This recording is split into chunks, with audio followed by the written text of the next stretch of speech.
നമസ്കാരം.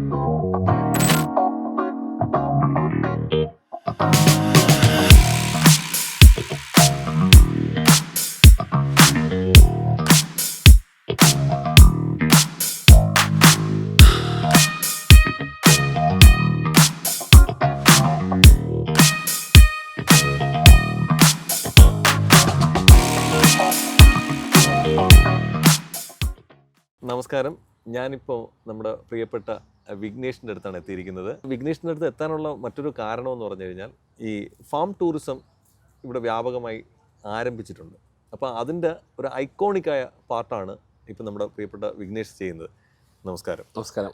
അപ്പോൾ ഞാൻ അതിൽ നിന്ന് തന്നെ തുടങ്ങാം. ഈ ഫാം ടൂറിസത്തിലേക്ക് വിഘ്നേഷ് എങ്ങനെയാണ് എത്തുന്നത്? ഈ ഫാം ടൂറിസത്തിനെക്കാട്ടും മുന്നേ ഞാൻ വളരെ ചെറുപ്പം തൊട്ട് തന്നെ പ്രകൃതിയുമായിട്ട് വളരെയധികം ഇടപെട്ട് ഉണ്ടായിട്ട് ജീവിച്ചിരുന്ന ഒരു വ്യക്തിയായിരുന്നു.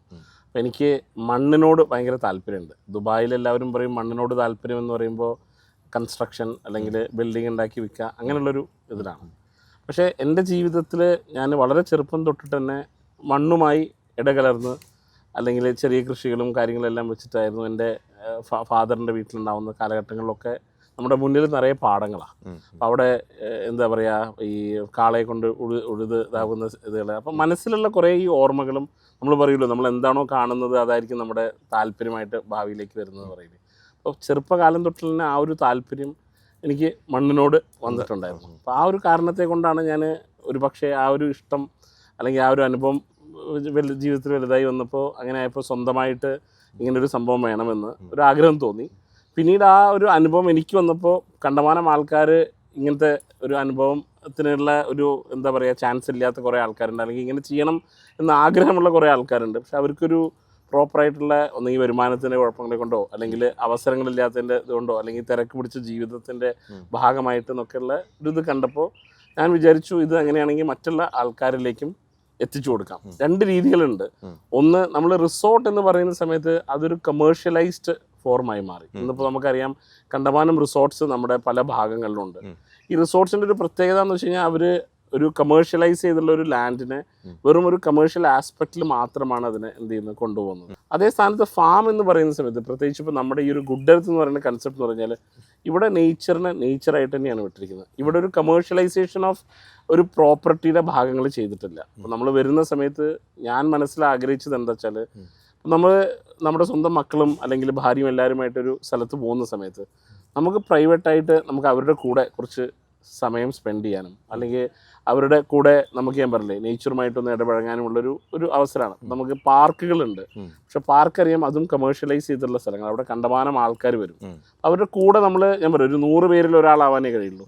അതേ സ്ഥാനത്ത് ഒരു 3-4 ഏക്കർ സ്ഥലത്ത് നിങ്ങളുടെ ഇഷ്ടപ്പെട്ട ആൾക്കാർ മാത്രമായിട്ട് അത് ചിലവഴിക്കുക എന്ന് പറയുന്നത് ലൈഫിൽ എല്ലാം ഒരു എനർജി ട്രാൻസ്ഫോർമേഷനാണ്. ഇന്ന് പ്രത്യേകിച്ച് സാങ്കേതികമായിട്ടുള്ള കാര്യങ്ങളുടെ ഒരു ഡെവലപ്മെൻറ്റ് കാരണം ഇന്ന് കുട്ടികളായാലും നമ്മളായാലും അല്ലെങ്കിൽ നമ്മുടെ വീട്ടിലുള്ള ആൾക്കാരായാലും ഇൻട്രാക്ഷൻസ് വളരെ കുറവാണ്. എല്ലാവരും ഈ പറയുന്ന പോലെ മൊബൈലിലോ അല്ലെങ്കിൽ കമ്പ്യൂട്ടറുകളിലോ ഒക്കെ ആയിട്ടാണ് ജീവിതം വളരെ എന്താ പറയുക ലഘൂകരിച്ചത്. ഇപ്പോൾ എൻ്റെ മക്കൾ തന്നെ ഞാൻ കാണാറുണ്ട്, അവർ സ്കൂൾ വിട്ട് വന്നു കഴിഞ്ഞാൽ തന്നെ ആ കൂടി ഒരു 5 മിനിറ്റ് വന്നു കഴിഞ്ഞാൽ നേരെ കമ്പ്യൂട്ടറിന് മുന്നിലേക്ക് പോകും, ഇല്ലെങ്കിൽ ഒരു ഫോണുമായി ഒരു ഭാഗത്തിരിക്കും. നമ്മുടെ കുട്ടിക്കാലത്തെല്ലാം നമ്മൾ സ്കൂൾ വിട്ട് വന്നു കഴിഞ്ഞാൽ 5 മിനിറ്റിൻ്റെ ഉള്ളിൽ നേരെ പാടത്തേക്ക് ഓടും, അല്ലെങ്കിൽ നമ്മുടെ തൊടിയിലേക്ക് ഓടും, അല്ലെങ്കിൽ നമ്മളുടെ കൂട്ടുകാരുമായിട്ട് അമ്പലക്കുളത്തിൽ ചാടാൻ പോകും. അപ്പോൾ ആ ഒരു കാലത്തൊരു നമ്മുടെ ഒരു എനർജിയും അല്ലെങ്കിൽ നമ്മുടെ ആ ഒരു മ്യൂച്വൽ റിലേഷൻഷിപ്പിൻ്റെ ബന്ധങ്ങൾക്കും നിറയെ വില ഉണ്ടായിരുന്നു.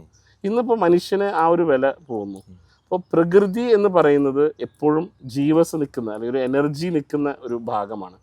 ഇവിടെ കാണുന്ന എല്ലാ ജീവജാലങ്ങളും എപ്പോഴും ഗ്രോ ചെയ്യുന്നുണ്ട്, എല്ലാത്തിനും സ്പെഷ്യാലിറ്റി ഉണ്ട്. നിറയെ പക്ഷികൾ കാണാം, മൃഗങ്ങളുണ്ട്. അപ്പോൾ നമ്മുടെ ജീവിതത്തിൽ നമ്മളിത് നമ്മുടെ ജീവിതത്തേക്ക് വരുമ്പോൾ നമുക്കുണ്ടാകുന്ന മാറ്റങ്ങൾ അല്ലെങ്കിൽ നമ്മുടെ ജീവിതത്തിൽ അത് തരുന്ന നമുക്ക് മാനസികമായിട്ടുള്ള ആ ഒരു കാംനെസ് അത് തിരിച്ചു കൊണ്ടുവരിക എന്നുള്ള ഒരു ഇതിലാണ് ഞാൻ ഈ ഗുഡ് എർത്ത് എന്ന് പറയുന്ന കൺസെപ്റ്റ് സ്റ്റാർട്ട് ചെയ്യുന്നത്. ശരിക്കും ഞാനിവിടെ വന്ന് കയറിയപ്പോൾ തന്നെ എനിക്ക് ആ ഫീൽ ചെയ്തതാണ്. നമ്മുടെ നാട്ടിൽ വയലേലകൾ ആ ഒരു ആംബിയൻസ് ഇവിടെ കാണാൻ പറ്റി. ശരിക്കും അതുപോലെ തന്നെ അത് എങ്ങനെയാണ് അത്? അല്ല, ഞാനത് പറയുന്ന കാര്യം പറയാം. ഇതൊരു ഞാൻ ഒരു എന്താ പറയുക, എനിക്ക് കൃഷി നല്ല താല്പര്യമുണ്ട്. ഞാൻ സ്വന്തം മണ്ണിലിറങ്ങി പല കാര്യങ്ങളും നട്ടു വളർത്താറുണ്ട്. അതിപ്പോൾ ഇവിടെ ആയാലും നാട്ടിലായാലും മറ്റുള്ള രാജ്യങ്ങളിലായാലും ഞാൻ പോകുന്ന സ്ഥലത്തെല്ലാം ഞാൻ സമയം കിട്ടുന്ന സമയത്ത് ഏറ്റവും കൂടുതലധികം ഞാൻ സമയം സ്പെൻഡ് ചെയ്യുന്നത് ഈ പറഞ്ഞ പോലെ ഫാമുകളിലാണ്. അപ്പോൾ നമ്മുടെ ഇപ്പോഴത്തെ ഒരു ലെവലിൽ നമ്മൾ നോക്കുകയാണെങ്കിൽ നമ്മളെല്ലാവരും വലിയ വീടുണ്ടാക്കും. ആ വലിയ വീടിനോടും ചുറ്റും ചൈന വൻമതിൽ പോലത്തെ വലിയ ഒരു മതിലുണ്ടാക്കും. അപ്പം നമുക്ക് എന്താ വെച്ചാൽ നമ്മളതിനെ ഒരു കൂടാരത്തിലേക്ക് അല്ലെങ്കിൽ ഒരു ലക്ഷറി കൂടാരത്തിലേക്ക് അതിലേക്ക് നമ്മൾ അടയ്ക്കപ്പെടുന്ന ഒരു അവസ്ഥയിലാണ് ഞാൻ മനസ്സിലാക്കുന്നത്. ഇന്ന് അതൊരു പ്രസ്റ്റീജാണ്, അല്ലെങ്കിൽ പണത്തിൻ്റെ ആ ഒരു സംഭവത്തിന് നമ്മൾ എടുത്തു കാണിക്കാനാണ് എന്നുള്ള ഒരു ഞാൻ പറഞ്ഞില്ലേ ഒരു സ്റ്റേറ്റസ്, ഒരു സ്റ്റേറ്റസ് സിമ്പിളായിട്ട് മാറിക്കഴിഞ്ഞിട്ടുണ്ട്. പക്ഷെ അതേ സ്ഥാനത്ത് ഞാൻ പറയും ഈ പ്രകൃതിയുമായിട്ട് നമ്മൾ ഇരിക്കുന്ന സമയത്ത്, അല്ലെങ്കിൽ ഇതിലുള്ള ജീവജാലങ്ങളും ബാക്കിയുള്ള കാര്യങ്ങളും ഇതിൽ വരുന്ന എല്ലാം ലൈഫാണ്. ഇപ്പോൾ നമ്മുടെ ജീവൻ നിലനിർത്തുന്നതായിട്ടുള്ള വായു, ശുദ്ധമായ വായു, അല്ലെങ്കിൽ നമ്മുടെ ശുദ്ധമായ പച്ചക്കറികൾ, ശുദ്ധമായ വെള്ളം, ഇതാണ് ഒരു മനുഷ്യൻ്റെ ഏറ്റവും വലിയ റിക്വയർമെൻറ്റ്. അപ്പോൾ അത് നമ്മളാൽ തന്നെ ഒരു ജീവൻ ഉണ്ടാക്കാനും അല്ലെങ്കിൽ ആ ഒരു പ്രകൃതിയുമായിട്ട് നമുക്ക് നേരിട്ട് ഇടപെടാനുമുള്ള ഒരു അവസരം, അത് എൻ്റെ ജീവിതത്തിൽ വലിയൊരു മാറ്റങ്ങൾ കണ്ടിട്ടുണ്ട്. അപ്പോൾ ഞാൻ അതുകൊണ്ടാണ് ഈ ഒരു കൺസെപ്റ്റ് ഞാൻ തന്നെ ഇറങ്ങിയത്. അതുപോലെ തന്നെ ഞാനിവിടെ വന്നപ്പോൾ കണ്ടൊരു സംഭവമാണ്, ഇത് ശരിക്കും പറഞ്ഞാൽ ഇന്ത്യയിലൊക്കെ ആണെങ്കിൽ ഇത് വലിയൊരു പ്രശ്നമാവല്ലേ. ഒന്നുകൂടി എടുത്ത് പറയാൻ നമുക്ക്, ഇത് നമ്മളിരിക്കുന്നത് ദുബായിലാണ്, അല്ലാതെ ഇന്ത്യയിലല്ല, അല്ലെങ്കിൽ നാളെ ഈ കേസിന്റെ പിന്നാലെ പോകേണ്ടി വരും. അല്ല, ഈ ശരിക്കും ഇത് എങ്ങനെയാണ് ഈ മാൻ കൊമ്പ് ഇവിടെ കിട്ടിയത്? ഓക്കെ, നമുക്കിവിടെ മാനിനെ വളർത്തുന്നുണ്ട്. അപ്പോൾ മാനിന് പലർക്കും അറിയാത്തൊരു സംഭവമുണ്ട്. മാൻ പ്രായം, ഇപ്പം എല്ലാ ജീവികളും ഒരു കാലഘട്ടം വരുന്ന സമയത്ത്, ഇപ്പോൾ പാമ്പ് അതിൻ്റെ സ്കിന്ന് ഇതാക്കും എന്ന് പറയുമ്പോൾ എല്ലാ ജീവികൾക്കും ഒരു പ്രത്യേകത ഉണ്ട്. ചില പക്ഷികൾ അതിൻ്റെ തൂവൽ പറിച്ച് കളഞ്ഞ് പുതിയ തൂവൽ വരും. മാനിനും അതേപോലെ ഒരു സ്പെഷ്യാലിറ്റി, പ്രത്യേകിച്ച് മാനിനുള്ള സ്പെഷ്യാലിറ്റി എന്താ വെച്ചാൽ, ഒരു പ്രായമാവുന്ന സമയത്ത് മാനിൻ്റെ കൊമ്പുകൾ തനിയെ അത് കൊഴിച്ചു കളയും. അപ്പോൾ ചെറുപ്പകാലങ്ങളിലാണ് ഏറ്റവും കൂടുതലധികം ഹെൽത്തി ആയിട്ടിരിക്കുക. അപ്പോൾ ഹെൽത്തി ആയിരിക്കുന്ന സമയത്ത് ഹെൽത്തി ആയിട്ടുള്ള വലിയ കൊമ്പുകൾ ഉണ്ടാവും. പ്രായം കൂടി വരുന്നതിനനുസരിച്ചിട്ട് ആ കൊമ്പിന്റെ സൈസ് കുറഞ്ഞ് ഇതാവും. ഇപ്പൊ നമ്മുടെ മാനിന് ഏകദേശം 7-8 വയസ്സാവാനായി. അതുകൊണ്ട് തന്നെ ഇപ്പൊ അതിന്റെ കൊമ്പുകൾ ചെറുതായിട്ടുണ്ട്. ഇതിന്റെ വലിയ കൊമ്പുകൾ, ആദ്യകാലത്തുള്ള വലിയ കൊമ്പുകൾ ഞാൻ എൻ്റെ ഓഫീസിൽ എന്താ പറയാ, അവിടെ ഭംഗിക്ക് വേണ്ടി ഞാനിത് വെച്ചിട്ടുണ്ട്. ഇതിപ്പോൾ 4ാമത്തെ തവണയാണ് ഇപ്പോൾ ആ മാനിന്റെ കൊമ്പ് നമുക്ക് കിട്ടുന്നത്. ചെറുപ്പത്തിൽ വാങ്ങിയത്, നമ്മുടെ ചെറിയ കുട്ടിയാവുന്ന സമയത്ത് വാങ്ങിക്കൊണ്ടുവന്നാണ്. പക്ഷെ ഇതുവരെയായിട്ട് ഇതിപ്പോൾ 4ാമത്തെ. ഓട്ടോമാറ്റിക് ആയിട്ട് അതെ, ആ ഒരു പ്രായമാവുന്ന സമയത്ത് അത് മാനനെ അത് തട്ടി അതിന്റെ ദേഹത്ത്, അപ്പൊ നമ്മുടെ കയ്യിന്റെ നഖം നമ്മൾ വെട്ടിക്കളയുന്ന സമയത്ത് പുതിയത് വരും എന്ന് പറയുന്ന പോലെ മാന്റെയും അതേ പ്രിൻസിപ്പിൾ തന്നെയാണ്. അപ്പൊ ആനയുടെ കൊമ്പ് നമ്മൾ മുറിച്ചാലും ആ കൊമ്പ് വീണ്ടും വലുതായി വരും എന്ന് പറയുന്ന പോലെ മാനിന്റെ ഒരു പ്രത്യേകത എന്ന് വെച്ച് കഴിഞ്ഞാൽ അത് കൊഴിഞ്ഞു പോകും. എന്നിട്ട് പുതിയ കൊമ്പ് അവിടെ നിന്ന് തന്നെ പുതിയ കൊമ്പുകൾ വീണ്ടും വരും. ഓരോ പോർഷനായിട്ട് ഇങ്ങനെ നടന്നു വരുമ്പോഴേ ഉള്ളില് ഈ ഗ്രീനറി കൊണ്ട് മൊത്തം അങ്ങ് നിൽക്കുകയാണ്. അതുപോലെ തന്നെ കിളികൾ, വിഘ്നേഷിന്റെ ഈ ഒരു ഐഡിയ പലർക്കും ഒരു പ്രചോദനം തന്നെയായിരിക്കും. നാളെ വരും തലമുറയ്ക്ക് അവർക്ക് ഇതുപോലുള്ള, ഇപ്പം ഗൾഫിൽ വന്നാലും നമുക്ക് നമ്മുടെ പാടവും നമ്മുടെ കൃഷിയും ഒക്കെ ഇവിടെയും നമുക്ക് ചെയ്യാൻ പറ്റും, ഇവിടെയും നമുക്ക് വിജയിക്കാൻ പറ്റും.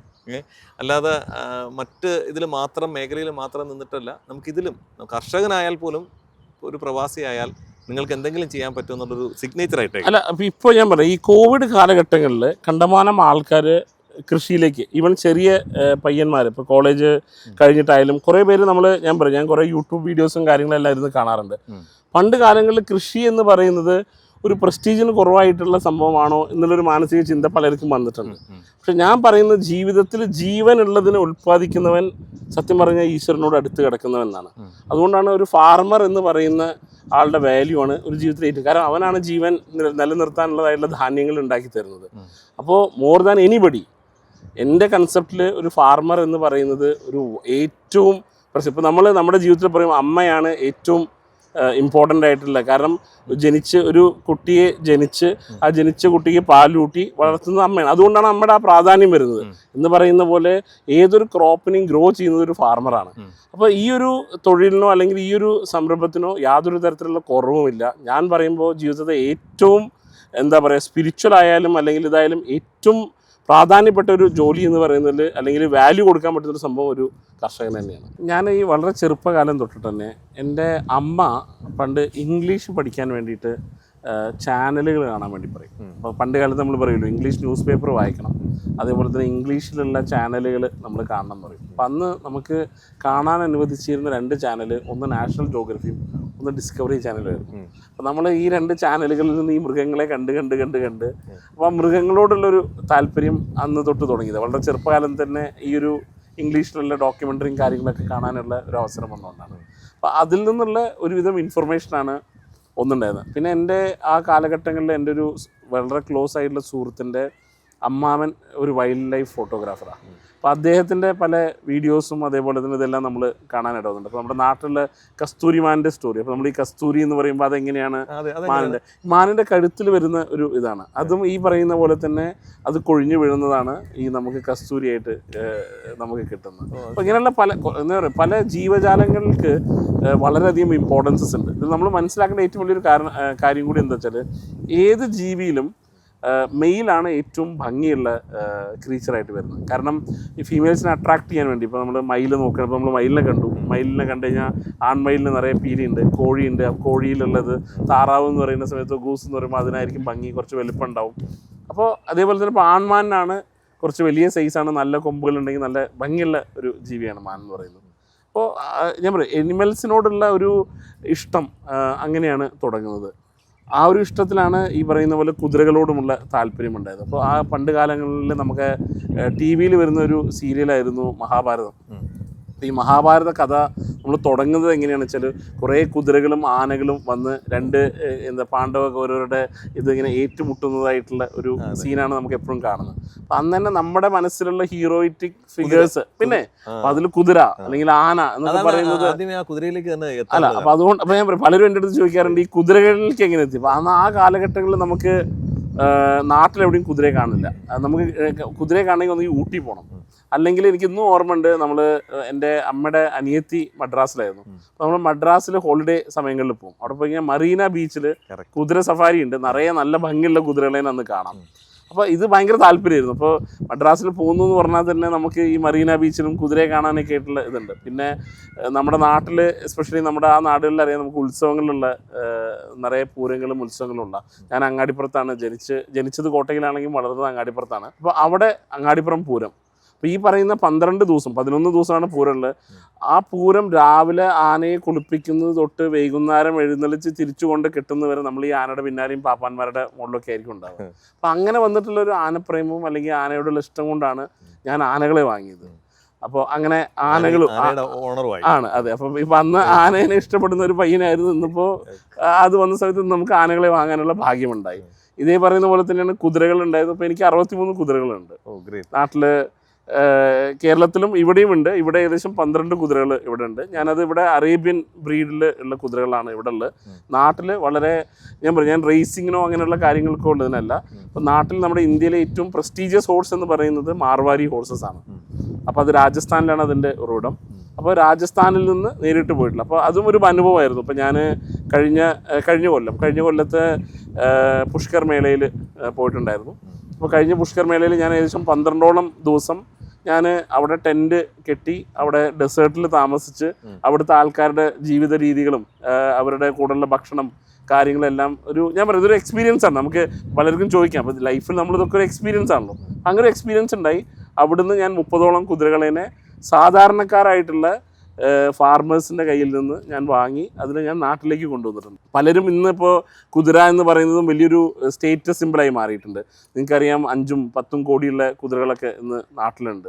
അതിൻ്റെ ബ്രീഡ്, അതിൻ്റെ ഈ പറയുന്ന പോലെ തന്നെ അച്ഛനമ്മമാരുടെ ക്വാളിറ്റി കാര്യങ്ങൾ ഇതെല്ലാം വെച്ചിട്ട് ഞാൻ പറയാം പല പേരുള്ള. അപ്പോൾ ഇതൊരു റിച്ച് പീപ്പിളുടെ ഇടയിൽ ഇതൊരു സ്റ്റേറ്റസ് സിമ്പിളായി മാറി. പക്ഷേ അതേ പക്ഷം ഒരു കർഷകനെ സംബന്ധിച്ചിടത്തോളം അവരുടെ ജീവിതമാർഗ്ഗമാണ്. അപ്പോൾ ഞാൻ അവിടെ ഏകദേശം ഒരു 1.5 ഏക്കർ സ്ഥലത്തിൻ്റെ മുകളിൽ നമ്മൾ വാടകയ്ക്ക് എടുത്തിട്ട് അവിടെ വരുന്നതായിട്ടുള്ള പല ആൾക്കാർക്കും ഞാൻ പറയാം അവിടുത്തെ കരം കൊടുക്കാനുള്ള പൈസ കൂടി ഇല്ലാതെ വരുന്ന. ഞാൻ അവിടെ അനുഭവത്തിൽ നിന്ന് ഞാൻ പറയാം, ഒരു ചെറിയൊരു വണ്ടിയിൽ ഭാര്യ, 3 മക്കൾ, ഭർത്താവ് ഒരു 2 കുതിരകളെ കൊണ്ടുവന്ന് അവിടെ നിന്ന് ഇവരലഞ്ഞ് ഈ 2 കുതിരേനും വിറ്റ് അതിൽ നിന്ന് കിട്ടുന്ന പൈസ കൊണ്ട് അവരുടെ ആ ഒരു കൊല്ലത്തേക്കുള്ള ചിലവിനുള്ള പാകങ്ങളോ, അതുകൂടാതെ അവിടുന്ന് 1-2 ചെറിയ കുതിരക്കുട്ടീനെ വാങ്ങി അവർ തിരിച്ചു പോന്നു. എന്നിട്ട് അടുത്ത കൊല്ലത്തെ പുഷ്കർ മേളയിലേക്ക് വീണ്ടും വരാനുള്ള പ്രിപ്പറേഷൻ നടത്തുന്നു. അപ്പോൾ ഒരു മനുഷ്യൻ്റെ ജീവിതം അല്ലെങ്കിൽ ആ ജീവിതത്തിൽ വരുന്ന ഓരോ അനുഭവങ്ങളുണ്ടല്ലോ. അപ്പോൾ ഞാനത് ഒരു 12 ദിവസം ഈ പറയുന്ന പോലെ ഓൺ ഗ്രൗണ്ട് നിന്ന് മനസ്സിലാക്കി അതിൽ ബുദ്ധിമുട്ടുന്നതായിട്ടുള്ള പല കർഷകരുടെ കയ്യിൽ നിന്നും നല്ല കുതിരകളെ വാങ്ങി ഞാൻ നാട്ടിലേക്ക് കൊണ്ടുവരേണ്ടായി ഈ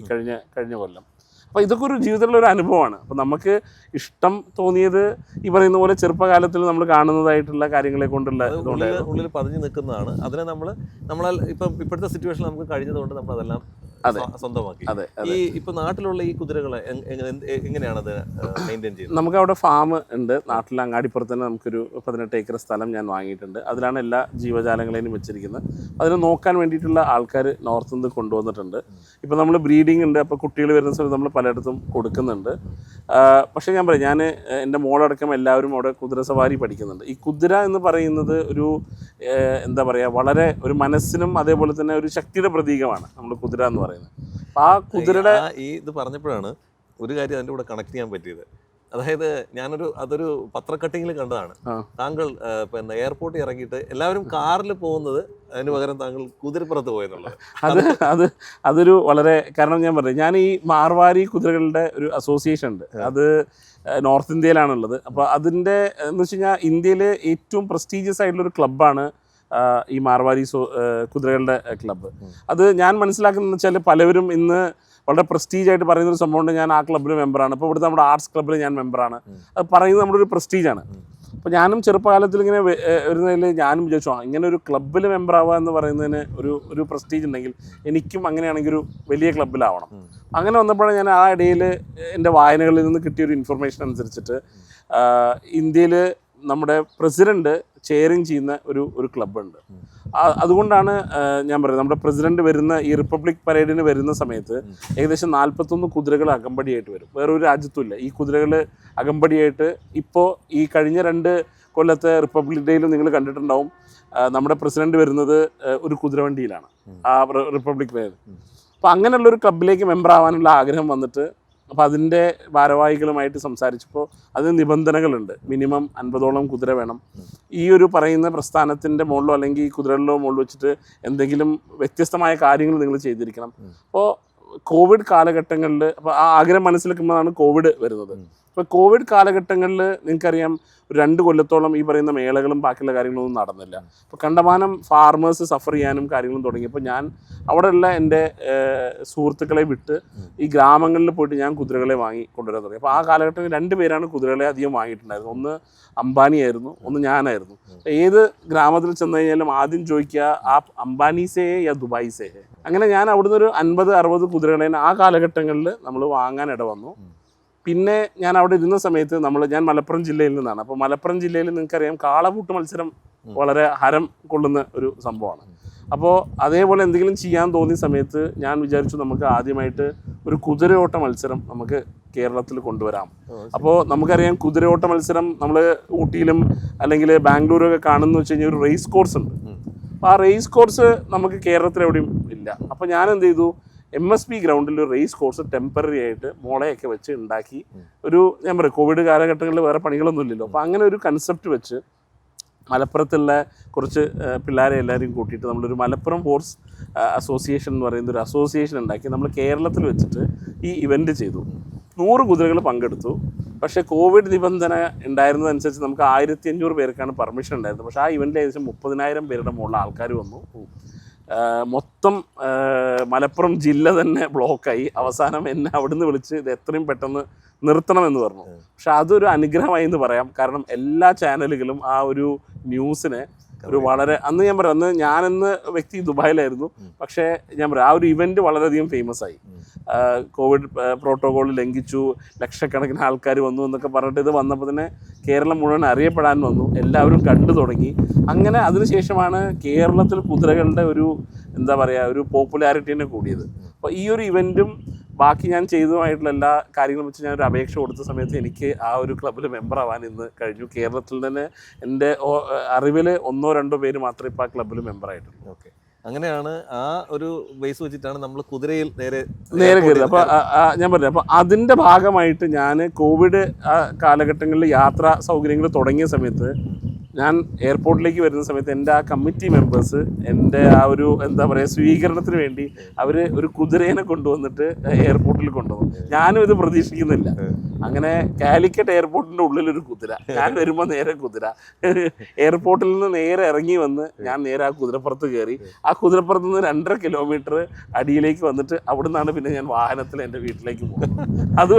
അത് സത്യം പറഞ്ഞു കഴിഞ്ഞാൽ പബ്ലിക്കലി വേറെയുള്ള ന്യൂസിലോ കാര്യങ്ങളിലോ ഒന്നും ആർക്കും കൊടുത്തിട്ടില്ല. പക്ഷെ ഞങ്ങളുടെ ഇടയിൽ അത് വലിയൊരു ചർച്ചാ വിഷയമായിരുന്നു. അപ്പോൾ ഈ ഒരു സംഭവം അതിൻ്റെ ഇടയിൽ ഞാൻ പറഞ്ഞു, ആൾക്കാരെല്ലാവരും കൂടി എടുത്തിട്ട് സോഷ്യൽ മീഡിയയിലും ബാക്കിയൊക്കെ ഇട്ട സമയത്ത് ഇത് ബാക്കിയുള്ള ന്യൂസിലും കാര്യങ്ങളിലെല്ലാം അത് വരാനുള്ള ഇടയായി.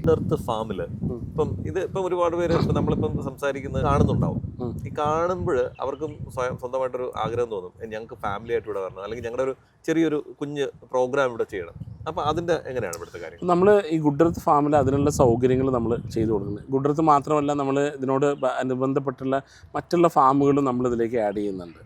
ഞാൻ ഈ കൺസെപ്റ്റ് ഗുഡ് എർത്ത് എന്ന് പറഞ്ഞ കൺസെപ്റ്റ് ഞാനിതിനെ വളരെ രീതിയിൽ വിപുലീകരിക്കാനുള്ള ഒരു പദ്ധതി ഉണ്ട്.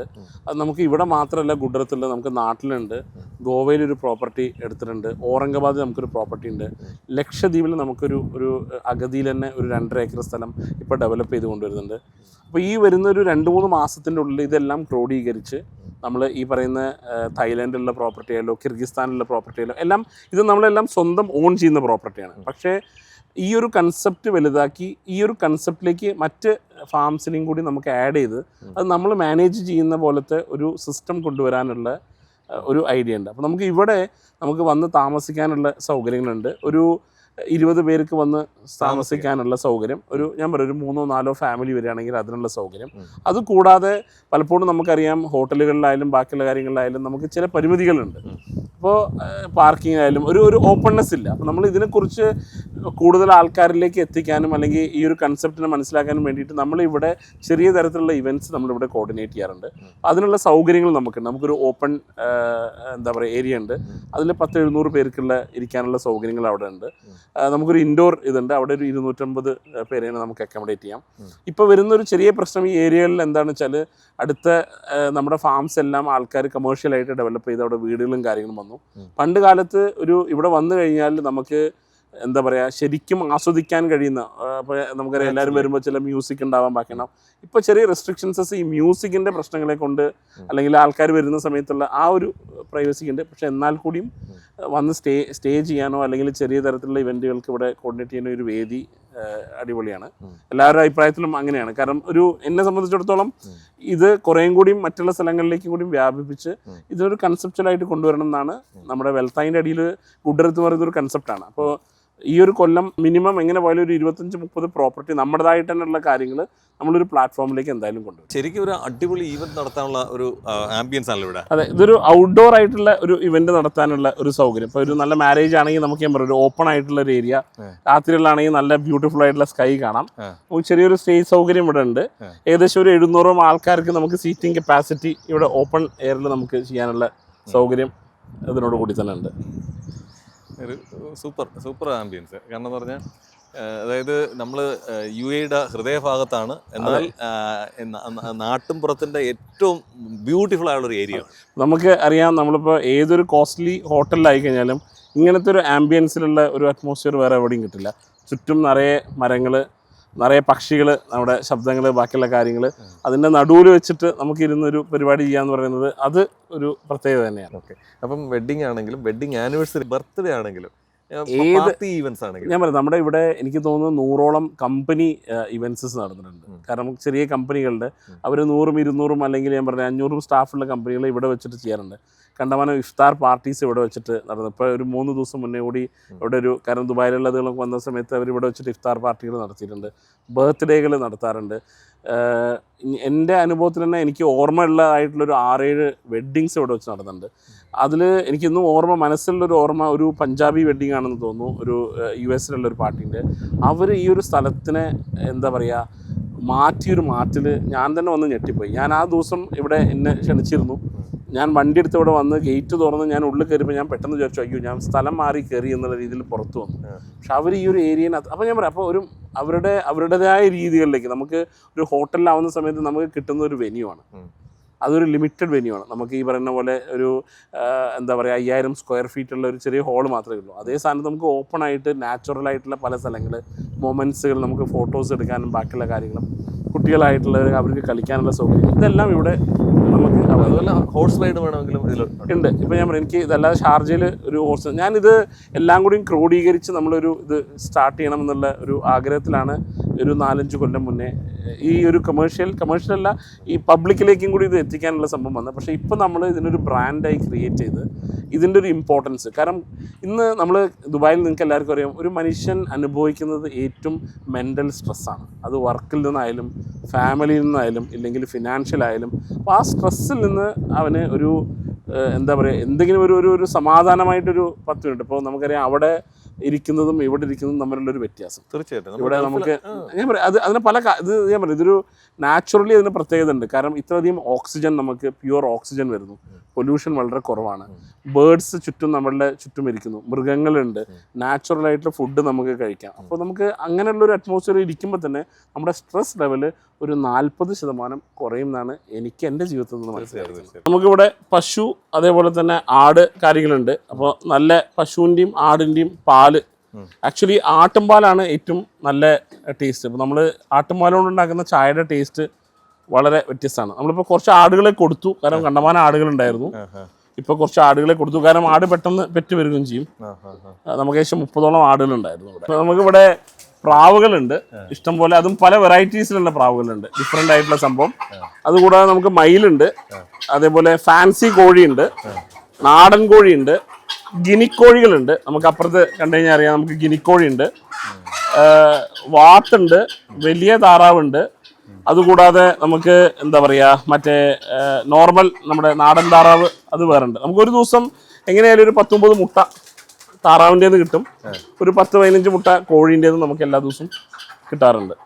ശരിക്കും പ്രകൃതിയും ഈ പക്ഷികളും മൃഗങ്ങളും ഒക്കെ ആയിട്ട് ഇങ്ങനെ ഒരു കൺസെപ്റ്റ് കൊണ്ടുവന്ന് തന്നെ സത്യത്തിൽ വിഘ്നേഷിന് അങ്ങനെയൊക്കെ മനസ്സിലുണ്ടായി അത് ഗൾഫിൽ കൊണ്ടുവന്ന് പ്രായോഗികമാക്കി വലിയ കാര്യമാണ്. കാരണം എന്ന് പറഞ്ഞാൽ ഇവിടെ പലരും ഈ ഫ്ലാറ്റ് ജീവിതങ്ങളിലാണ് പോകുന്നത്. ഒരു അറിയാലോ നമ്മുടെ ഗൾഫ്. അപ്പം അങ്ങനെയുള്ളപ്പോൾ ഒരു ഫാമിലിക്ക് ഒരു ഔട്ടിങ്ങിന് വേണ്ടി ഇപ്പോൾ ഒരു പാർക്കിൽ പോകാന്ന് പറഞ്ഞാൽ ഈ പറയും പോലെ തന്നെ കുറേ ഇതുണ്ട്. അപ്പം കുറച്ച് അവർക്കൊരു എന്റർടൈൻമെന്റ് വേണം. അപ്പം അതിന് ഇത് വലിയൊരു ആശ്വാസമാണ്. പിന്നെ വളരെയധികം അതാണ് ഞാൻ പറയുന്നത്. നമുക്കിവിടെ എസ്പെഷ്യലി നമുക്ക് കൾട്ടിവേഷൻ, അവർക്ക് വേണമെങ്കിൽ കുട്ടികൾ വന്നു കഴിഞ്ഞാൽ അവർക്ക് ഞാൻ പറയുന്നത് കാണാനും, അല്ലെങ്കിൽ ഞാൻ പറയാം നാച്ചുറലി ഈ പറയുന്നതായിട്ടുള്ള വെജിറ്റബിൾസോ ഫ്രൂട്ട്സോ നമ്മൾ കൈകൊണ്ട് നേരിട്ട് പറിക്കാനൊക്കെ ഉള്ളൊരു അതൊരു ഭയങ്കര എന്താ പറയുക, അവർക്കൊരു അനുഭവമായിരിക്കും. അത് നമുക്ക് അതിലോട്ട് പോയാൽ ഒന്ന് പോയി നോക്കാം. നമുക്കിവിടെ ക്യാരറ്റിൻ്റെ കൃഷിയുണ്ട്. അപ്പോൾ ഞാൻ പറഞ്ഞില്ലേ ഫ്രഷ് ആയിട്ടുള്ള, അതും നല്ല ഞാൻ പറയാം, നമ്മുടെ പുറമേ നിന്ന് വാങ്ങുന്ന ചൈനീസ് ക്യാരറ്റ് പോലെയല്ല, ഇത് നല്ല ഓർഗാനിക്കാണ്. ഇവിടെ വളം വേറെ ഒന്നും പുറത്തുനിന്ന് ഇടാറില്ല, നമ്മുടെ ഇവിടെ ഉള്ള എനിമൽസിൻ്റെ ഇതാണ് നമ്മൾ ഇടാറുള്ളൂ. അപ്പോൾ അതുകൊണ്ട് തന്നെ ഞാൻ പറയാം നല്ല ടേസ്റ്റാണ് ഇത്. നമ്മുടെ നോർമൽ പുറമേ നിന്ന് കിട്ടുന്ന പോലെയല്ല. പണ്ട് കാലത്ത് ഊട്ടിയിൽ നിന്ന് നമ്മൾ ക്യാരറ്റ് കിട്ടുമ്പോൾ നല്ല ഒരു മധുര ക്യാരറ്റ്. ഈ ക്യാരറ്റിൻ്റെ പ്രത്യേകത അത് തന്നെയാണ്. നോമ്പിന് ശേഷം ഞാനും കുറച്ച് ക്യാരറ്റ് പറിച്ചത്. ഓക്കെ, ഇതിവിടെ ക്യാരറ്റ് ഉണ്ട്. ഇനി അതേപോലെ തന്നെ നമുക്ക് മൂളി എന്ന് പറയും. അത് മറ്റുള്ള നാടുകളിൽ എങ്ങനെയാണ് അതിൻ്റെ പല സ്ഥലത്തും പല രീതിയിലാണ് അതിൻ്റെ പ്രൊനൗൺസിയേഷൻ അല്ലെങ്കിൽ പറയാറ്. പക്ഷേ ഇവിടെ അത് കണ്ടു കഴിഞ്ഞാൽ അറിയാം.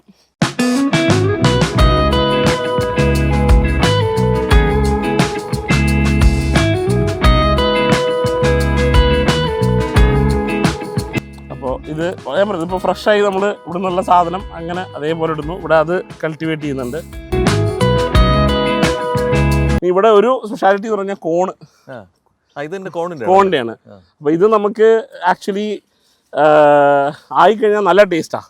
കഴിഞ്ഞ കൊല്ലം നമ്മൾ കുറേ ഉണ്ടാക്കിയിരുന്നു, ഈ വട്ടം നമ്മൾ കുറച്ച് വെച്ചിട്ടുള്ളൂ. നമ്മൾ അധികം നമ്മൾ തന്നെ എനിക്ക് വളരെ ഇഷ്ടമുള്ളൊരു സംഭവമാണ് കോണ്. നാച്ചുറലി നമുക്ക് ഇവിടെ തന്നെ ഉണ്ടാക്കാറുണ്ട് നമ്മൾ. ശരിക്കുമേ എനിക്ക് ഇത് കാണുമ്പം നമ്മുടെ നാട്ടില് നെൽകൃഷിയൊക്കെ കഴിഞ്ഞതിന് ശേഷം നമ്മൾ സ്കൂള് വെക്കേഷനൊക്കെ ആകുമ്പോഴുണ്ടല്ലോ, ഈ വയലിലൂടെയൊക്കെ ഓടുന്ന ആ പുഞ്ചപ്പാടത്തിന്റെ ആ കറക്റ്റ് ഫീലോടുകൂടി നമ്മൾ അതിന്റെ ഇടയിൽ കൂടെ ഇപ്പൊ നടക്കും. ഞാനിവിടെ നിന്നുകൊണ്ട് കുറെ വീഡിയോസും അതേപോലെ രാവിലെ ഞാൻ ചായ കുടിക്കുമ്പോൾ ചില ഫോട്ടോസ് എടുക്കാറുണ്ട്. എന്നിട്ട് ഞാൻ സ്റ്റേറ്റസ് ഇടുമ്പോൾ ആദ്യം ആൾക്കാർ ചോദിക്കുക, ഓ കേരളത്തിൽ എത്തിയില്ലേ എന്ന് ചോദിക്കും. അപ്പൊ ഞാൻ പറയും അല്ല, ഇത് ദുബായിലാണ്. ദുബായിൽ ഇങ്ങനത്തെ ഒരു സ്ഥലവും. അപ്പൊ ഞാൻ പറയും ഇത് എന്റെ ഫാമാണ് എന്നുള്ള രീതിയിൽ ഞാൻ പറയും. അപ്പൊ ഇത് സത്യം പറഞ്ഞാൽ ഞാൻ പറയും നമ്മുടെ ചെറുപ്പകാലം. അപ്പൊ ഇന്നത്തെ ഒരു കുട്ടികൾക്ക് ഇതേപോലത്തെ ഒരു അനുഭവം കാര്യങ്ങളൊന്നും കിട്ടാൻ ഒരു ചാൻസ് ഇല്ല. പക്ഷെ നമുക്ക് ഞാൻ പറയും ഇത് നമ്മുടെ ഒരു എന്താ പറയാ ലൈഫിലുള്ള ഒരു നൊസ്റ്റാൾജിക് മൊമെന്റ്സ് ആണ് നമുക്കൊക്കെ അനുഭവിച്ചത്. അപ്പൊ ഇപ്പോഴത്തെ കുട്ടികൾക്ക് അത് നമുക്ക് ഞാൻ പറഞ്ഞേ അത് ചെയ്തു കൊടുക്കാനുള്ള പറ്റുന്ന ഒരു സംഭവമാണ്. നമുക്ക് ഇവിടെ നോക്കിക്കഴിഞ്ഞാൽ അറിയാം ഇവിടുത്തെ കൃഷികളിലേക്ക് തക്കാളി. അപ്പൊ ഇവിടെ നമ്മൾ ഏകദേശം ഞാൻ പറയാം 100-200 കിലോ തക്കാളി നമ്മൾ ഇവിടുന്ന് ചെയ്യാറുണ്ട്. ഇത് കണ്ടില്ലേ, അപ്പൊ ഇന്നലെ ഒരു ഫാമിലി വന്ന് അവരുടെ ഒരു കൂട്ടം, അവരൊരു കമ്മ്യൂണിറ്റിയിൽ ഉള്ളതാണ്. അവർ ഏകദേശം 10-30 കിലോ തക്കാളി ഇവിടുന്ന് കൊണ്ടുപോയി.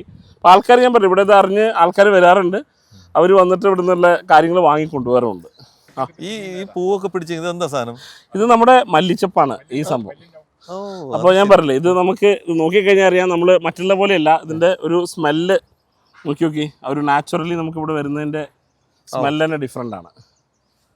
അപ്പോൾ നമുക്കിപ്പോൾ ഞാൻ പറയാം, ഒരു നമ്മൾ ചിക്കൻ കറിയോ ബാക്കി എല്ലാവരും എന്തെങ്കിലും ഉണ്ടാക്കുന്ന സമയത്ത് നമുക്ക് നേരെ ഇവിടെ വന്ന് അപ്പങ്ങൾ ഇടുന്ന സമയത്ത് അതിൽ കിട്ടുന്നതും നമ്മളിത് പറിച്ച് നമ്മൾ കടയിൽ കൊണ്ടുപോയി 1-2 ദിവസം കഴിഞ്ഞ് കിട്ടുന്നതും നമ്മളുടെ കയ്യിൽ വ്യത്യാസമുണ്ട്. ഇപ്പോൾ നമ്മളിപ്പോൾ ഫാമിലി ആയിട്ട് വന്ന് രാവിലെ കുട്ടികൾ ഇവിടെയൊക്കെ ഓടിക്കളിച്ചോട്ടെ, നമുക്ക് സേഫാണ്. പിന്നെ ഒരു കാര്യം ഫുള്ളി ബൗണ്ടറൈഡ് ആണ്, 100% സേഫാണ്, യാതൊരു തരത്തിലുമില്ല. നമുക്കിവിടെ 6ഓളം സ്റ്റാഫ് നമ്മുടെ ഇവിടെ ഉണ്ട്. അപ്പോൾ വേണ്ട പോലെ കെയർ ചെയ്യാനും വേണ്ട ഭക്ഷണങ്ങൾ ഇനി നമുക്ക് തന്നെ കുക്ക് ചെയ്ത് കഴിക്കണം എന്നുള്ള ആഗ്രഹമുണ്ടെങ്കിൽ ഇവിടെ നിന്ന് നിങ്ങൾക്ക് പച്ചക്കറികളും കാര്യങ്ങളും പറിച്ച് നമുക്ക് കിച്ചൺ സൗകര്യങ്ങളുണ്ട്, ബാർബിക്യൂ സൗകര്യങ്ങളുണ്ട്. അപ്പോൾ നിങ്ങൾക്ക് അതിൻ്റേതായ എല്ലാ സൗകര്യങ്ങളോടു കൂടിയുള്ള കാര്യങ്ങളും ഇവിടുത്തെ സ്റ്റാഫ് ചെയ്തു കൊടുക്കുന്നതാണ്. അപ്പോൾ നമ്മളൊരു ഹോട്ടലിൽ പോവുകയാണെങ്കിൽ 1000 പേർക്ക് സെർവ് ചെയ്യുന്ന കൂട്ടത്തിലാണ് നിങ്ങൾക്കും സെർവ് ചെയ്യുന്നത്. ഇവിടെ എന്ന് പറയുമ്പോൾ നിങ്ങളുടേതായ പേഴ്സണലൈസ്ഡ് രീതിയിൽ എങ്ങനെ വേണമെന്നുള്ള ഫുഡ് ഇവിടെ വളരെ പ്രൊഫഷണൽ ആയിട്ടുള്ള ആൾക്കാരുണ്ട്, അവർ വെച്ച് നമുക്ക് തരുന്നതാണ്. ഇനി അല്ലാത്ത പക്ഷം നമുക്ക് തന്നെ കുക്ക് ചെയ്ത് കഴിക്കണം എന്നുള്ളൊരു ആഗ്രഹം ഉണ്ടെങ്കിൽ അതിനുള്ള സൗകര്യം നമുക്ക് ഇവിടെ ഉണ്ട്. ക്യാപ്സിക്കം അല്ലേ ഇത്? അതെ, ഇത് ക്യാപ്സിക്കാണ്. നമ്മൾ ക്യാപ്സിക്കം ഇവിടെ ഉണ്ടാവുന്നുണ്ട്. അതേ പറഞ്ഞ പോലെ തന്നെ മുളക്, നമുക്ക് 3 വെറൈറ്റി മുളകുകളുണ്ട്. നമുക്ക് നാട്ടിലുള്ള വലിയ നമ്മുടെ പച്ചമുളകുണ്ട്, ഉണ്ടമുളകുകളുണ്ട്, പിന്നെ വളരെ എരിവുള്ള നമ്മുടെ പ്രത്യേകിച്ച് നേപ്പാളിലുള്ള ഒരു മുളക് നമ്മൾ കൊണ്ടുവന്നിട്ടുണ്ട്. കാന്താരിനെക്കാട്ടും വളരെ എന്താ പറയുക എരിവുള്ള ഒരു ഒറ്റ സിംഗിൾ മുളക് മതി ഒരു നമ്മളെ സംബന്ധിച്ചിടത്തോളം കൂട്ടാനിലേക്കൊക്കെ ഉള്ളത്. ഇനി അതുകൂടാതെ തന്നെ നമുക്ക് ഈ ക്യാബേജിൽ തന്നെ ഒരു സ്പെഷ്യൽ വെറൈറ്റി ക്യാബേജ് ഉണ്ട്. ഇനി ബ്രോക്കോളി, കോളിഫ്ലവർ അല്ലേ? കോളിഫ്ലവർ ഉണ്ട്. അതേപോലെ തന്നെ നമുക്ക് ബ്രോക്കോളി ഉണ്ട്. ഇതാണ് ഞാൻ കദ്ദു എന്ന് പറയുന്ന സംഭവം. ഇതും നമ്മുടെ ഞാൻ പറഞ്ഞത് നാട്ടിലുള്ള വെള്ളരിക്ക എന്ന് പറയുന്ന ആ ഒരു ഇതില്ലേ, ആ ഒരു സംഭവമാണ്. അത് നമ്മളിവിടെ കൾട്ടിവേറ്റ് ചെയ്യുന്നുണ്ട്. ഇത് നമ്മുടെ പാവയ്ക്കാണ്, കയപ്പയ്ക്ക എന്ന് പറയുന്നത്. ഇതിപ്പോൾ നമ്മൾ വിത്തിലേക്ക് വേണ്ടി ഒന്ന് കുറച്ച് ഉണക്കി വെക്കുന്നുണ്ട്. പക്ഷെ അല്ലാത്ത ഞാൻ പറഞ്ഞു അല്ലാതെ ഇവിടെ പച്ചയായിട്ടുള്ള ഇതായിട്ടുള്ളത് ഇത് നമ്മൾ കുറച്ച് ഉണക്കി അത് വിത്തായിട്ട് ആ വിത്ത് നമ്മൾ വീണ്ടും ഇടാനുള്ള, അതുകൊണ്ടാണ് നമ്മൾ ഈ വട്ടം പറിക്കാതെ വരുന്നത്. അപ്പോൾ ഇത് പഴുത്ത് നിലത്ത് വീണ് അത് ഉണങ്ങിക്കഴിഞ്ഞാൽ അതിൻ്റെ വിത്താവും. പിന്നെ ആ വിത്ത് നമ്മൾ മറ്റുള്ള സ്ഥലങ്ങളിലേക്ക്, അപ്പോൾ നമ്മൾ തന്നെ ഇവിടുന്ന് വിത്തുകളും ഉണ്ടാക്കുന്നുണ്ട്. ഓ ഗ്രേറ്റ്. ശരിക്കും നമ്മുടെ നാട്ടിൻ പുറത്തുള്ള എല്ലാ പച്ചക്കറികളും വന്ന് നേരെ നമ്മൾ തിരിച്ചെത്തിക്കുന്നത് നമ്മുടെ അറബി നാടിന്റെ അതെ ഏറ്റവും ബ്യൂട്ടിഫുൾ ആയിട്ടുള്ള അല്ലേ? അതെ. ഇതിന്റെ കൂടെ തന്നെ ഈ എങ്ങനെയാണ് നമ്മളിത് ഏകദേശം 100ഓളം ഇത് വെച്ചിട്ടുണ്ട്. 100 പനകൾ നമ്മുടെ കയ്യിലുണ്ട്. അത് നമ്മൾ ആ സമയം ആവുന്ന സമയത്ത് നമ്മളത് സീഡിങ് ചെയ്തിട്ട് എനിക്ക് ഏകദേശം ഒരു കൊല്ലം ഒരു 2000 കിലോ ഡിഫറെൻറ്റ് ഒരു 7 വെറൈറ്റി ഉള്ള ഡിഫറെൻറ്റ് കജൂർ നമ്മളിവിടെ ഉണ്ടാക്കാറുണ്ട്. നമ്മൾ മെയിൻലി ആയിട്ട് നമ്മൾ നമ്മുടെ എന്താ പറയുക ഫ്രണ്ട്സിനും അതുപോലെ മറ്റുള്ള കോർപ്പറേറ്റ് സൈഡിലുള്ള ആൾക്കാർക്ക് നമ്മൾ ഫ്രീ ആയിട്ട് കൊടുക്കുക ഇയർ. അതിൽ ചില വെറൈറ്റി വളരെ പ്രഷ്യസ് ആയിട്ടുള്ള ചില വെറൈറ്റീസ് ഉണ്ട്. അത് 1-2 നമ്മൾ വീട്ടിൽ കുട്ടികൾക്കും കാര്യങ്ങളും നമ്മൾ പറയാറുണ്ടല്ലോ, ഒരു ഒറ്റ കജൂർ ഉണ്ടെങ്കിൽ നമുക്ക് ഒരു ദിവസം ഇതാവുന്നുള്ളത്. എസ്പെഷ്യലി റമദാൻ മാസത്തിൽ ഇത് കഴിയുന്ന ഉടനെ തന്നെ, ഇപ്പോൾ നമ്മുടെ ഈ നോമ്പൊക്കെ കഴിഞ്ഞ് 2 മാസം ആകുമ്പോൾ അത് പഴുത്തു തുടങ്ങും. ഇതാണ് ഇതിന്റെ ഒരു അതെ. ഇത് പൂത്ത് നിൽക്കുമ്പോൾ കാണാൻ നല്ല ഭംഗിയാണ്. എന്ന് വെച്ച് കഴിഞ്ഞാൽ ഇത് കഴിഞ്ഞ് ഈ കായ ആയി കഴിഞ്ഞ് കഴിഞ്ഞാൽ ആ സമയത്ത് ഒരു മുഴുവൻ പഴുക്കുന്നതിന്റെ മുൻപേ അത് കഴിക്കാനും നല്ല ടേസ്റ്റാണ്. നമ്മൾ നടന്ന് വീണ്ടും നമ്മുടെ നാട്ടിലെ പ്രിയപ്പെട്ട അനാറിന്റെ അടുത്തോട്ടാണല്ലോ. അതെ, നമ്മൾ മാതള നാരങ്ങ എന്ന് പറഞ്ഞത്. ഇത് വളരെ വലിയ ചില അനാറ് വളരെ വലുതാവും. ഇത് ഏകദേശം ഒരു മീഡിയം സൈസിൽ വരുള്ളൂ. പക്ഷേ വളരെ ടേസ്റ്റി ആയിട്ടുള്ള ഇതാണ്. ചെറുതാണെങ്കിലും ഭയങ്കര മധുരമാണ്, നല്ല ചുവപ്പാണ്. ഇപ്പം ഏകദേശം അത് പൂത്ത് തുടങ്ങിയിട്ടുണ്ട്, കുറച്ച് കായകളായിട്ടും ഉണ്ട്. അതിൽ ഇവിടെ നമുക്ക് സൗകര്യങ്ങളുണ്ട്. നമുക്ക് ഫാമിലി ആയിട്ട് വന്നു കഴിഞ്ഞാൽ നമുക്ക് ഇവിടെ താമസിക്കാനുള്ള സൗകര്യങ്ങളുണ്ട്. നമുക്ക് ഞാൻ പറഞ്ഞില്ലേ ഒരു 5ഓളം റൂമുകൾ ഇവിടെ ഉണ്ട്. അതെല്ലാം നമുക്കൊരു മജ്ലിസ് ഉണ്ട്. കുട്ടികൾക്ക് കളിക്കാനുള്ള സൗകര്യം ഇവിടെ ഉണ്ട്. അപ്പോൾ നമുക്ക് അറിയാം ഇവിടെ പാരൻസ് ഇരിക്കുന്ന സമയത്ത് കുട്ടികൾക്ക് ഇവിടെ ഇരുന്ന് കളിക്കാനുള്ള എല്ലാ സൗകര്യങ്ങളും. അതുകൂടാതെ നമുക്കൊരു സ്വിമ്മിംഗ് പൂളുണ്ട്. വലിയ ഡെപ്ത് ഇല്ല, 5 ഫീറ്റേ ഉള്ളൂ. അതിൽ തന്നെ കുട്ടികൾക്കുള്ള ചെറിയൊരു പൂളുണ്ട്. ഒരു ഇൻഫിനിറ്റി പൂൾ എന്ന് പറയാം. പണ്ട് കാലത്ത് ഇവിടെ എല്ലാം വേറെയും ഫാംസ് ആയിരുന്നു. എന്നാൽ ഇന്നിവിടെ ശ്രദ്ധിക്കുകയാണെങ്കിൽ നമ്മുടെ ഫാം അല്ലാതെ ബാക്കിയുള്ള എല്ലാ സ്ഥലങ്ങളും ഇന്ന് കമേഴ്ഷ്യലൈസ് ചെയ്ത് ബിൽഡിങ്ങുകളായി വീണ്ടും കോൺക്രീറ്റ് ജംഗിളുകളായിട്ട് മാറി. ഞാൻ ഇത് ഇങ്ങനെ തന്നെ നിലനിർത്താനുള്ള ഒരു ആഗ്രഹത്തിലാണ്. കാരണം ഇതിന്ന് കിട്ടുന്നൊരു സന്തോഷം ആ പറയുന്ന ഒരു കോൺക്രീറ്റ് കൂടാരത്തിൻ്റെ ഉള്ളിൽ നിന്ന് നമുക്ക് ഒരിക്കലും കിട്ടുന്നില്ല.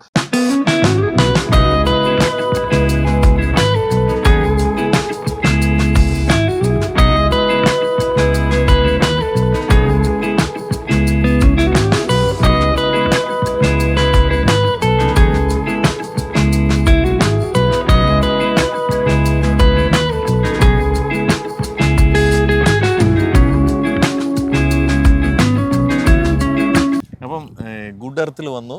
ഗുഡ് എർത്തിൻ്റെ ഇത്രയും മനോഹരമായ ഒരു ആംബിയൻസ് ആസ്വദിക്കാൻ പറ്റി. ഒരുപാട് സന്തോഷം.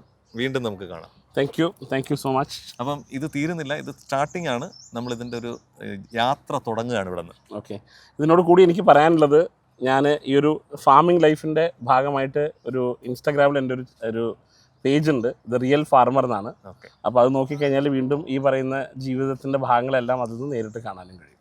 Thank you. സുവർഗത്തിൻ മെഹ്റാബിൽ സുന്ദരമായൊരു സമുണ്ട്, സയ്യിദനാ മുഹമ്മദിൻ സമ്പൂർണ്ണനാമം. സുവർഗത്തിൻ മെഹ്റാബിൽ സുന്ദരമായൊരു സമുണ്ട്, സയ്യിദനാ മുഹമ്മദിൻ സമ്പൂർണ്ണനാമം.